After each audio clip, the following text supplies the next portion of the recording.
intala kristaanati dhugaa rabbiin siin jedha rabbi osoo namni takka na biratti quraana nan kutadhe isaan kuta malee hin kutan intala kristaanati dhuguma rabbi nan jaaladha nan kabaja amantaan ilma namaa qabu ati quraana kee kutin namaatte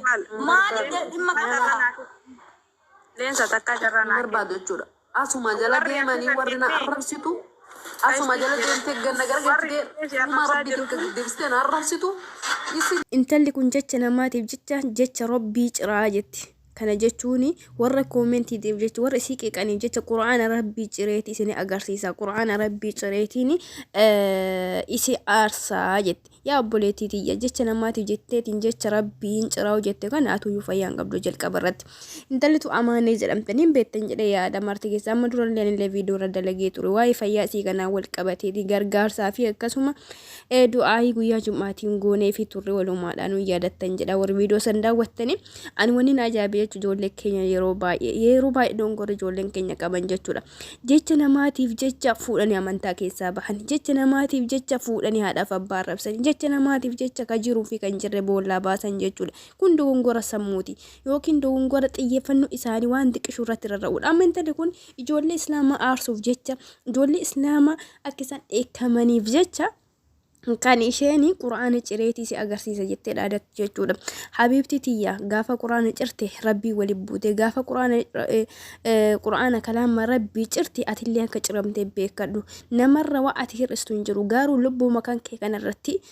firdii hin taane yookiin murtee hin taane fudhatte jechuudha ijoolleen keenya dogongortaniitiin amantaa keessan habiibti tiyya ati namaa fi miti kan jiraattu lubbuun tantee siif gaafatamti warri si qeequ warri fayyaa isiitiif qeeqanillee akkasuma immoo fokkatti maali taati jedhanii seera duulan kunillee ofumaaf argatan jechuudha gaafaati gasbaati amantii kan xiqqeessuudhaaf jecha abada amantii rabbiillee hin diqqaatu quraanni rabbiillee hin diqqaatu harkuma ati ciccirteen kana rabbi sirraa cireessi agarsiisuu danda'a waan ta'eef kun murtee rabbi harka hin seenin wajii rabbi harka hin seenin waan hin taanedha aarii yerootiif jecha murtee fokkota akkas nama jibbisiisu ka rabbi irraallee si fageessu ka nama irraallee si fageessu fudhate obboleettiiti kun naamsa sagaleen kiyya si bira ga'e jechuudha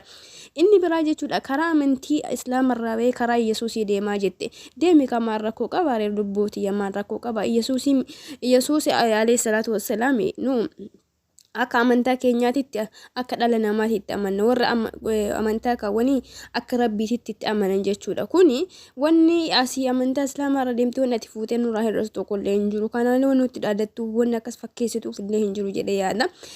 abbaan waan fedhe amanu muka amanu dhaga amanu mirga gootuu qaba kun islaamuma keessattuyyuu amantaa namaatitti hin bu'inaa jedha ijoolleen keenya dogongoranii yeroo tokko amantaa namaa haa tuqan mala akka amantii islaamaatitti amantaa kamiinuu kabajuudha ka irraa gaafatu badii tokko ka irraa si gaafatu rabbiidha malee dhala namaati miti waan ta'eef kanaaf achi deemte as deemte waan deemte dhaqatti yoo amanti mukatti amante ummata islaamaa irraa yookiin amantii islaamaa irraa wanti hir'istu hin jiru lubbuu tantee miidhuu fi lubbuu tantee gara hin taane kuffisu yoo taate malee kun akkasii kun dhaamsa waliigalaati inni biraa jecha ijoolleen keenya piliis ijoolleen keenya kennaa rabbiitiif fayyaa rabbi amma ceewwatan shokotoodha maalidha jedhanii arrabsan jechuudha intalli kun dhukkubsata malee dhukkuba malee wanni kun wanni sirra jiru kun fayyaadha malee shokotoo yookiin dhiqachuudhaaf deemee miti ka dhufu jechuudha kun dhukkuba gogaati amma durallee anillee aga kiyyeetti irraa dubbadhee ture intalli kun yoo gargaarsa gahaa argate intalli kun gargaarsa bareedduu yoo argate yeroo dhiyootti of yaalini dhukkubni isii kun qaama hunda isii fudhateetiin bifa hin taane keessa bifa hin taane magarsiisuu dandeette kanaaf kun yaalii barbaachisa malee kun dhukkuba malee fayyaadha malee dhiqannaa yookiin qulqullina eeguuf dheeguu dhabuudha miti ijoolleen keenya dogongortanii waan kanaan arrabsina inni biraa jechuun sababni kana irratti mucaa tokko jaalalli jetteen keesseen viidiyoo waraabde silaa bimman bara kana bakkitti nama dhufullee hin qabu hin beekamu wani ajaa'iba jechuudha nama waluma kaanii waan isaan beekni jaalachuun isumaaf fo'uun kun imma gullee isaa akka dhufu na ajaa'iba garuu haa ta'u jaalattu maaliidhaaf dhala namaa kana ta'e kan jaalanne hin jiru kan jaalatamne hin jiru sun dhimma isiiti garuu dhimma isiitiif kan irra duuluun keessa immoo dogongora guddaadha. Ati kana jaaladhu ati kana malee kun sirraan deemu kun malee kan sirraan deemu ka jedhee isinii irra addan namaa qooda yookiin fokkinna isii yookiin ammoo bareedina isiitii warri nama madaalta rabbii keessa sodaadha jaalalli hundaafuu kennaadha dogongorri isii yoo jiraate fayyaa isiitiif dursii bakka qabdu ka fayyaa isiitiif rabbi boo'u ka qabatu akka yaadaatti jechuudha amma akka gayyaatti dogongorri isii miccaa hunduu qabdu yoo jiraate akka fayyaa isiititti akka fayyaa isiititti dura fayyaa isiiti bakka kennu malee maa jaalatteedhaaf maa ebaluun jaalatteedhaaf irra wali duudamu kun dogongora jedhee yaada. Isheen illee ammoo dogongora sanii olii ka fiddeedha. Amma quraana ciree agarsiisa maal godhatteedha dannu garagaraa agarsiisaa jirti. Kun murtee ofii ofirratti fudhachuu murtee hin taane ofirratti murteessu yoo ta'e malee namarra wanna ta'e irratti hin jiru. Gaafas ofii ciramtee morma kan keetu irraa ba'e sanuu biyya Suudii kana keessa taa'aa jechuudha. Biyya Suudii keessa taa'aati amantii Islaamaatiin qoosa jechuun lubbuu kiyyarra faradeen jira. Lubbuu kiyya addunyaa kanarra hin jiru. Wallahi quraana jirti tanaa akka mormi sirraa ciramu beekadhu. Kanaafi murtee hin taane kana hin fudhatina warra koomentiitiif akkasuma immoo warra maqaa nama balleessuudhaaf isin jala deemee waa isin hin jedhu kana isaaf jettaniitiin amma durallee yaadatta obboleettii keenya kuullee moo inni maqaasim sababa warra koomentii kanaa akkaatii amantaa Islaamaa keessaa baate deebitee garuu alhamdulillah. Kanaaf warra koomentiidhaaf jettanii murtee hin taane murtee isinirraa fakkaatu murtee jireenya keessa isinirraa harka balleessu murtee akkasuma immoo fuulduree keessa isin fokkisu hin fudhatinaa ofirratti dhugaa rabbi waan dogongora akkanaa waan gadhee akkanaa kun fudhachuun lubbuu ofii irratti murteessuudha. Obboleettii keenya jalqaba rabbi fayyaa haa kennuufi amma kisin jettutti deemee Yesuusin bira fayyaa jetti sani ka rabbi si fayyisa Yesuusi si fayyisa rabbi Yesuusi uume si fayyisa sa walumaa argina. Rabbi walumaa galatti qawaa hunda oliitu ka Yesuusin illee uume qawaa hunda uume rabbi si haa fayyisuusin jedha si haa qajeelchu. Qajeelchuma barbaadu qajeeluma bareedu rabbi si haa qajeelchu maaliidhaaf sammuun kan kee amma hiraaree jira. Nama fayyaati akkasuma xiinsammuudhaan nama dhukkubna fakkaata kanumattuyyuu osoo nama xiinsammuudhaan dhukkubuu baate nama koomentiidhaaf jechuudha warra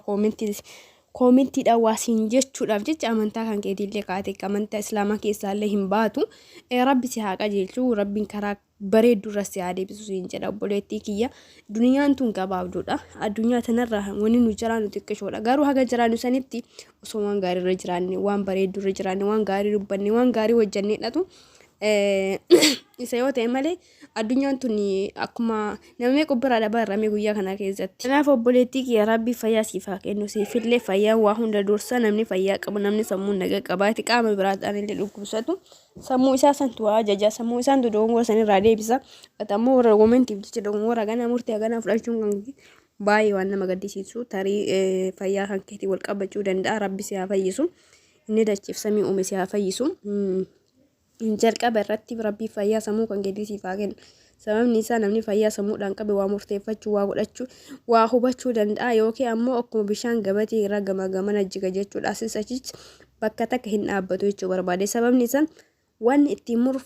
murteeffatan yookiin murtee irraa fudhatan sammuu irra waan hin jirre xiinsammuun miidhame waan ta'eef keessaafuu ijoolleen keenya ijoolleen biyya namaa jirtan rabbii isin haa eegu warra koomentiidhaan hin masakkamina. Warra koomentii jechuun warra akka an barbaade bulisiin jedhu ati akka barbaadde akka jarri barbaadde osoo hin taane akka ofii barbaadde buluu mirga qabda jechuudha.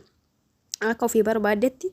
jiraachuu mirga guutuu qabda jechuudha. Akkaataa itti jiraatte sun karaa birraa hin baane ka amantaa keetirraa hin baane yoo ta'e